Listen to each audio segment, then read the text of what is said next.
కడప నగరాన్ని ఈ యొక్క ముఠాల చేతుల నుంచి, ఈ యొక్క గాంజా పెడ్లర్స్ చేతుల నుంచి, ఈ యొక్క అక్రమంగా ఈ యొక్క నిషేధిత మెడిసిన్స్ ని పిల్లోళ్ళకి అమ్ముతున్న ఈ కెమిస్ట్ల మీద కూడా సత్వరంగా యాక్షన్ తీసుకోవాలని చెప్పేసి మేము ముందుకు రావడము, తల్లులు కూడా ముందుకు రావడం జరిగింది.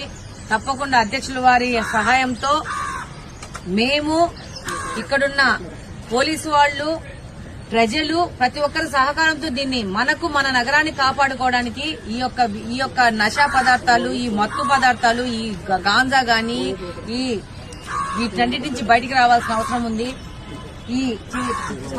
ఈ డ్రగ్స్ ని కెమిస్టులు ఏ విధమైన ప్రిస్క్రిప్షన్ లేకుండా అమ్మి దాంట్లోకి ఒక సొల్యూషన్ కూడా మిక్స్ చేసుకోవడానికి, దానికి ఇంజెక్షన్స్ లోకి ఈ పొడి పౌడర్ చేసేసి దానికి ఒక సొల్యూషన్ కలిపేసి మిక్స్ చేసేసి దాన్ని పిల్లోళ్ళు ఒక్క సూది పెట్టేసేసి 5, 6 మంది పిల్లోళ్ళు వరుస పెట్టి ఎక్కించుకుంటున్నారంట. ప్రతి ఒక్కరూ కఠినంగా ఆలోచించి కఠిన నిర్ణయాలు తీసుకుని ప్రతి ఒక్కరూ వాళ్ళకు వచ్చిన ఇన్ఫర్మేషన్ కూడా పోలీసుల దృష్టికి తీసుకొచ్చి పోరాడితే గానీ దీన్ని ఎరాడికేట్ చేయలేము.